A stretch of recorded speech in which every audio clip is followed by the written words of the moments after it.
Well, you have your attention. Barbara and I want to tell you what just happened in case you weren't watching.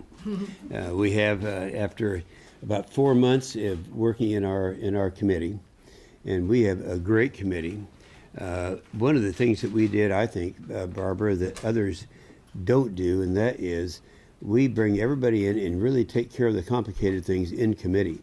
And when you can do that and come out, as we did on June 24th, for with a unanimous vote, I think that's it's an accomplishment, and I think this is one of the two most significant bills of the year. The other one being the defense authorization bill. So the thing I'd like to say is came out of our committee unanimously. Came out on the floor with a lot more votes than people thought. It's something that's going to dramatically change, and all of a sudden we're going to get large projects started. You can't do that except on an authorization bill. The last one was 10 years ago this year, 2005. We worked together at that time on that bill. It became a reality, and the very bridge that was caused the death of several people in Oklahoma City is now corrected as a result of it. That can happen in large projects. The last thing I want to mention before Barbara talks, and then of course we'll respond to questions, is what the statement from Bill Schuster over in the House. Because I've been saying all along, once we pass a bill, that the House is going to want to have a long-term bill. They all recognize the necessity for that. And you've seen his statement when he said we'll put forth a fiscally responsible long-term surface transportation bill with us and have a conference. So we're all going to be working together, and it's going to end up a success. So, Barbara? Thank you, Jim. Well, that statement by Chairman Schuster is really music to my ears, and I've talked to Ranking Member DeFazio, and I know he wants to do it as well. The point is, we work together for the good of the country, and you know that Senator Inhofe and I don't agree on everything. But when we do agree, they may not know that. Well, what you may not know is we don't agree on everything, and we do agree on infrastructure. We believe it's essential. He's a leading conservative, as he often says. I'm a leading liberal in the Senate. But there's no distance between us because we understand this is the work that we have to do. And I brought this, Chairman, just to show the latest bridge collapse that occurred in our country. That's in California. And this happened a couple of weeks ago, and thank God no one was killed. But this has been a shock. We have 60,000 bridges, more than that, more than 60,000 bridges that are either obsolete, as this one was, or deficient, structurally deficient. You cannot expect the states who rely on the national program that President Eisenhower started in the 50s, you can't expect them to make these type of repairs unless they have the certainty of the funding. That's why we're so proud. We have a 6-year bill. It is fully funded for 3 years. We hope maybe when we get to work with the House, we can actually find the funds for the next 3 years. It's possible. It's very hard to come up with it, but maybe we can come up with it. But this is what I call the face of the highway bill. This is what we want to stop. And as sure as we're sitting here, and my newspapers have reported, more bridges are going to collapse. But they won't if we have certainty, if we have a strong bill. Getting to this point was not easy. It took a tremendous amount of cooperation. I want to thank Chairman Inhofe and his staff. I want to thank my staff. They became fast friends working together. I want to thank Senator McConnell and Senator Durbin. We all pushed so hard. Senator Nelson, Senator Thune. These are some of the senators that really helped us get this done. This is a huge achievement. Now, unfortunately, we have to vote for another short-term extension in another 10 minutes because the House is gone. That was their call. They left. I believe personally, I don't speak for anybody else, they should have stayed another week because there's several things they could do. One, they can write their own bill. Two, they can take up our bill. And three, they could just do a very small bill and we can get to conference. I would have preferred that because I hate the idea of another short-term extension. I'm going to vote for it in good faith today. I don't want to, but I will to show my good faith that, as my chairman said, Chairman Schuster says he will, in fact, move forward. So this is an exciting day for us. We got 65 votes at the end of the day. Is that right, Alex? We got 65 votes. And that is the Senate speaking loud and clear across party aisles. And now we're ready to work with the House and get the job done for the good of our workers, for the good of our businesses, for the good of the driving public. And with that, we'll take your questions. Why don't you recognize? Yeah, okay. The House has been pretty clear that it favors this idea of a tax overhaul to fund a long-term bill. How comfortable would you two be with that? Well, I'll start off with that. You're really asking the wrong people, because I know that the chairman of the Finance Committee, and they've been working on both sides of the aisle. And I really don't want to get involved in what areas should be changed from what they've already come up with. It's tough enough coming up with a bill. Now, 75% of the product that you see came from our committee. But, of course, that Orrin Hatch has been working on this now for several months. So they're talking to each other right now, and so I'd rather let them go ahead and carry on with that. Yeah, I want to say go ahead. the only thing I want to say, make sure that the media knows this. Two things. First of all, I know it's more fun to talk about things where there's discord and hate and arguing and all that. Well, you're seeing good things happening. And the other thing is, those people who criticize and are talking about it's a 6-year bill, but only paid for 3 years. I remind you, there is that solvency valve that is there only for this type of thing. It only works in the the trust fund. And so, if something happens that we are not able to find the additional funding to fund a 6-year bill, work will stop. Now, that's the pressure that will be put on all of us, because that's going to certainly encourage all of us to come forward with it, and that is going to start right away. Right. The other big projects can't start unless you have a long term. I didn't mean to interrupt. No, it's fine. I think what's really key here is that Chairman Schuster's ready to get to work. And my chairman is right. The funding comes from the Ways and Means Committee. My view on the funding, which I've said all along, is I support 10 different ways to fund this. I really do, because I think it's so critical. I'm willing to do some things that, Chairman Inhofe doesn't agree with in order to get this funded. But what we were able to do in this bill that comes up with the 3 years of funding is to find some offsets that we feel we can take and feel okay about. It's not perfect. I'm sure both of us would rather do other things. But we found a sweet spot here. We found the way to pay for this bill for a full 3 years. And as far as I'm concerned, I encourage, and I've said this to my caucus, because we did have a strong majority of our Democrats today voting for this, but those who didn't feel they do want to go to international tax reform. And I said, now's the time. Go do it. Go figure it out. If it works and it can pass, I'm all for it. I'm not wedded to any particular way, because I feel this is such a critical need. How can you have a great America if you can't move goods, if you can't move people, if 60,000 plus bridges are falling down? This does not add up to a great economic power. We must do this. So Chairman Inhofe and I, we did our part, and we hope that the various committees that look at different ways of funding will come up with some more interesting ways to do this. Yes.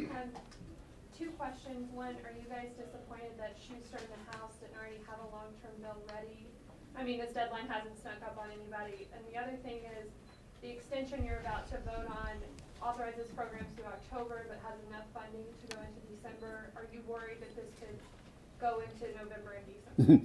It's kind of, personally, I just assumed it had not gone all the way into, because that would be a temptation. In government, nothing gets done until the deadlines are there.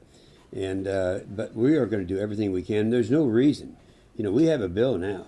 We've passed it. And so the House, they'll have a bill, and it's going to be very similar.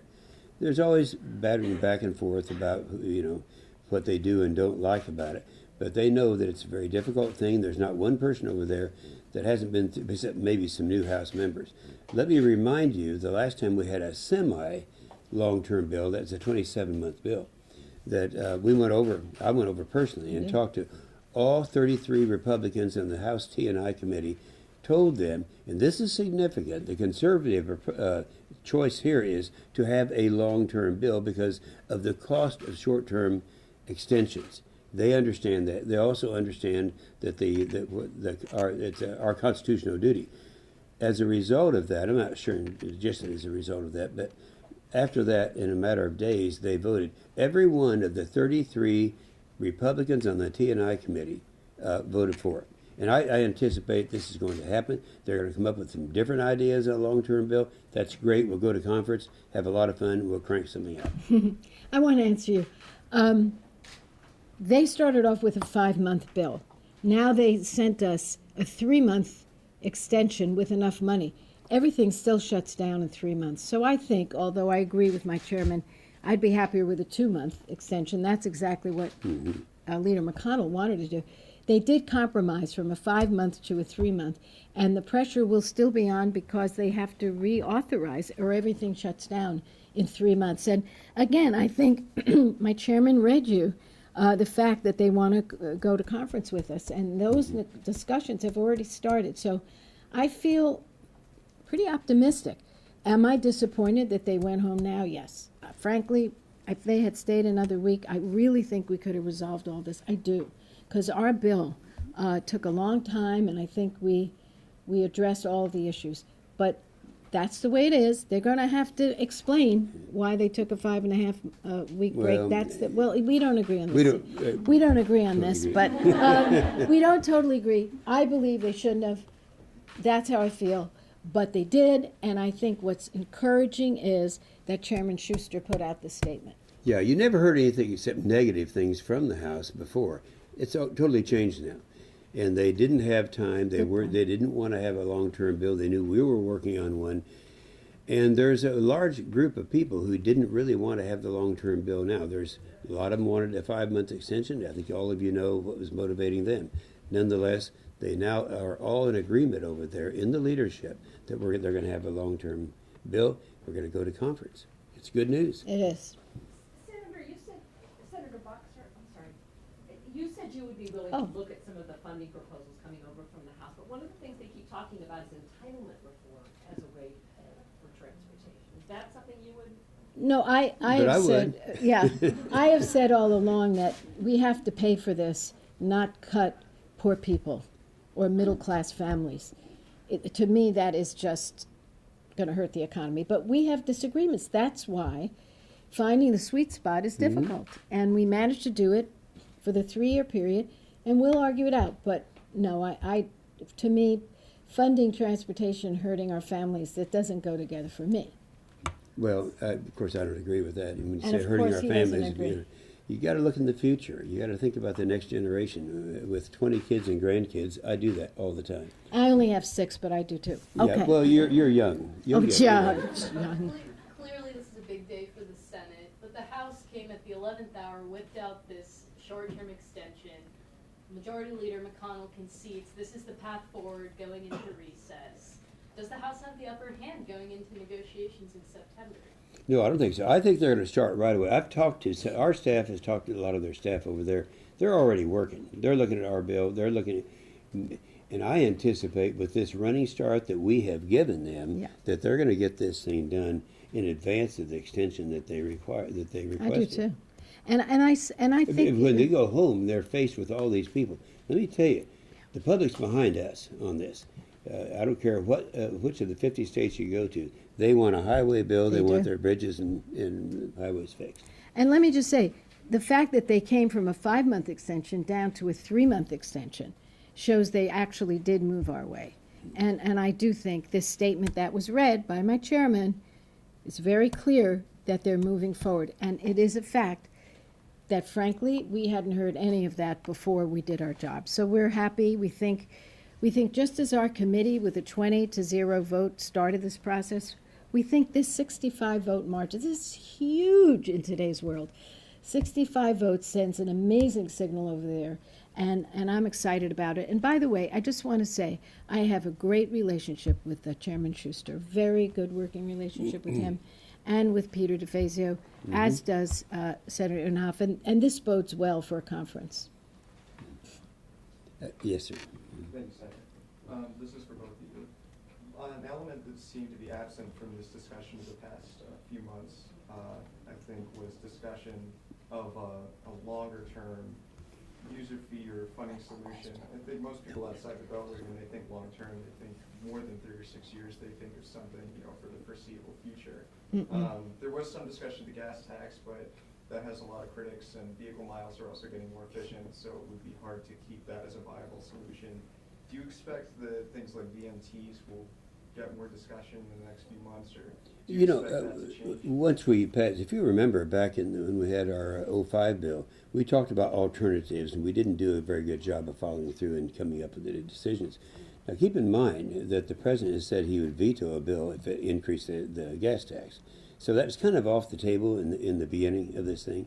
And you do point out something that it would not develop what it should. I can remember when the biggest problem we had with the Highway Trust Fund is we had too much money, too much surplus. Remember? Clinton came along and he took $11 billion out of it, and it took us 3 years to get it back. So those days are behind us. So I think we're going to be looking at how do you take care of that in the future.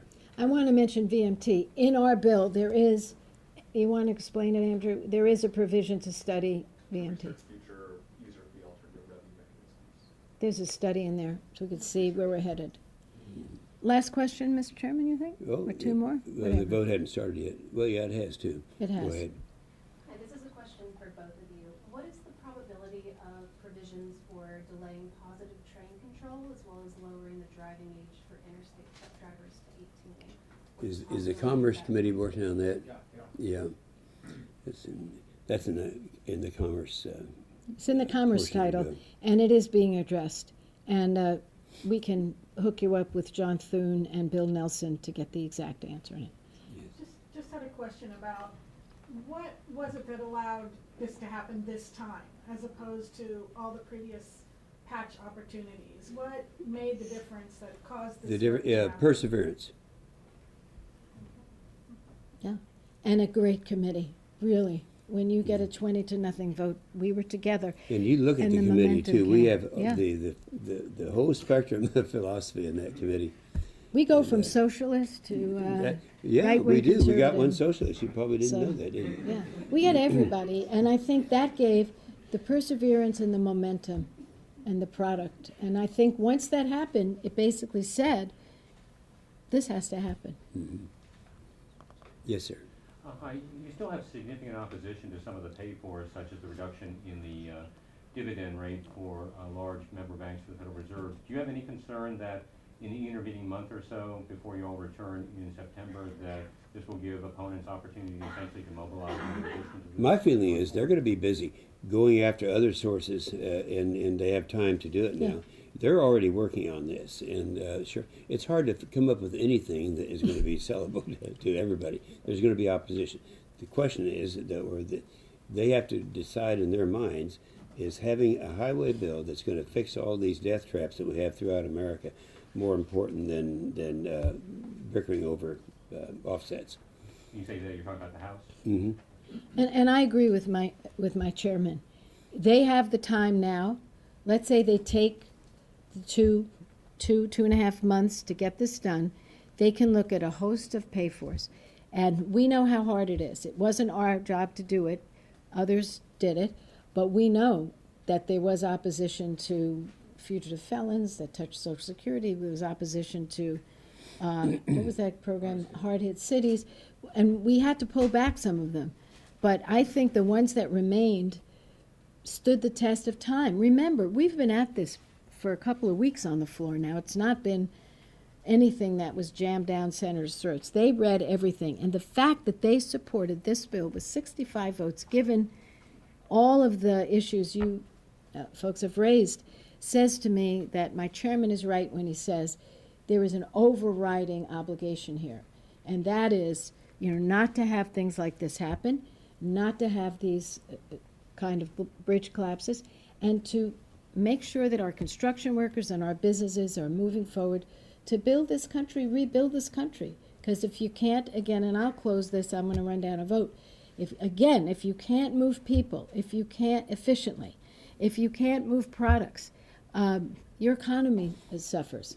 And if your roads are 50% in good repair, that's terrible. 50% of our roads are not in good repair. The cost to us as automobile drivers, that's why the AAA is behind our bill, and the highway users, because it costs so much money to repair your car when it's constantly going over these potholes. So I'm excited to be here with my chairman. We are really good friends. In case you don't know, we also battle one another on environment and other issues. But on this issue, we are very close allies. Yeah, and I want to thank you. This is a really great day for America. It is.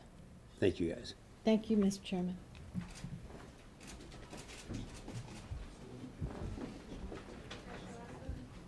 You said you're going to intercept this.